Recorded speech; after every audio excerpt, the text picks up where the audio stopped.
Hello guys, welcome back to my channel important nursing information. आज हम इस session का नया टॉपिक डिस्कस करेंगे, TNM classification of tumour. TNM classification एक ट्यूमर के क्लासिफिकेशन का स्टैंडर्डाइज मेथड है as similar to the staging of tumour, जिसमें हम ट्यूमर को 3 पैरामीटर्स के बेसिस पर ट्यूमर को क्लासिफाई करते हैं।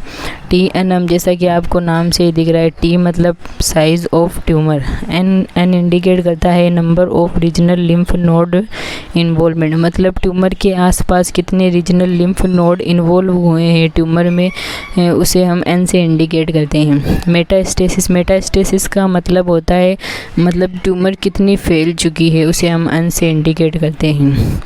अब टी इंडिकेट करता है ट्यूमर के साइज को।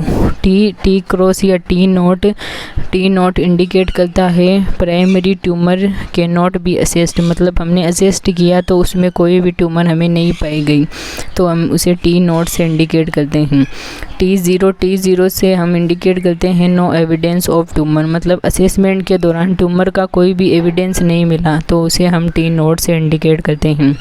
टी वन इंडिकेट करता है ट्यूमर का size less than 2 centimetre in size, मतलब ट्यूमर प्रेजेंट तो है बट ट्यूमर का साइज 2 सेंटीमीटर से कम है, तो हम उसे T1 से इंडिकेट करते हैं।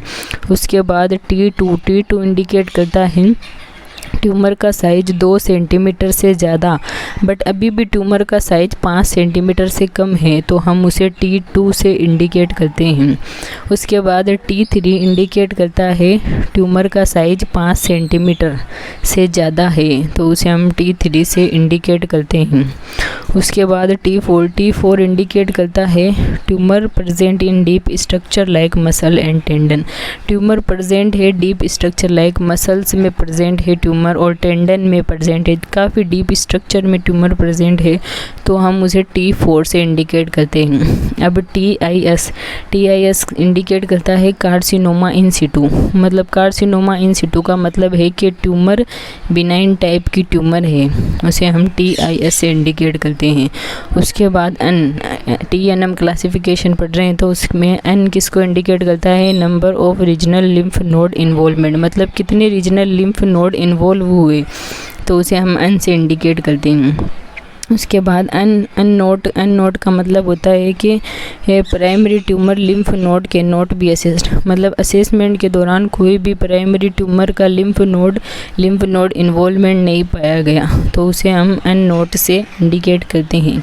उसके बाद एन ज़ीरो का मतलब no evidence of regional lymph node involvement, मतलब ट्यूमर कोई भी रीजनल लिम्फ नोड ट्यूमर में इन्वॉल्वमेंट का कोई भी एविडेंस नहीं मिला, कोई भी लिम्फ नोड ट्यूमर में इन्वॉल्व नहीं है, तो उसे हम N0 से इंडिकेट करते हैं। उसके बाद N1 का मतलब है regional lymph node involvement present है, मतलब रीजनल लिम्फ नोड इन्वॉल्व हो चुकी है ट्यूमर में, तो उसे हम N1 से इंडिकेट करते हैं।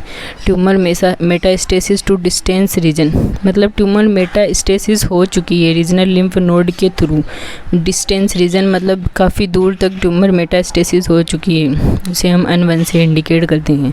उसके बाद मेटास्टेसिस मतलब ट्यूमर काफ़ी फैल चुकी है, उसे हम मेटास्टेसिस से M से इंडिकेट करते हैं TNM क्लासिफिकेशन। अब एम नोट का मतलब एम नोट इंडिकेट करता है प्राइमरी ट्यूमर मेटास्टेसिस के नॉट बी असेस्ड, मतलब असेसमेंट के दौरान कोई भी ट्यूमर का मेटास्टेसिस मतलब ट्यूमर का फैलाव नहीं पाया गया, तो उसे हम एम नोट से इंडिकेट करते हैं। उसके बाद एम ज़ीरो का मतलब होता है नो एविडेंस ऑफ मेटास्टेसिस, मतलब कुछ भी ट्यूमर का मेटास्टेसिस का एविडेंस नहीं मिला, कोई भी ट्यूमर का मेटास्टेसिस नहीं हुआ, तो उसे हम M0 से इंडिकेट करते हैं। उसके बाद M1 का मतलब डिस्टेंट मेटास्टेसिस, मतलब ट्यूमर काफ़ी हद तक फैल चुकी है, काफ़ी ऑर्गन्स को इन्वॉल्व कर चुकी है, उसे हम M1 से इंडिकेट करते हैं। Thank you. अगर आपको कोई भी डाउट हो तो आप कमेंट में कमेंट कर सकते हैं।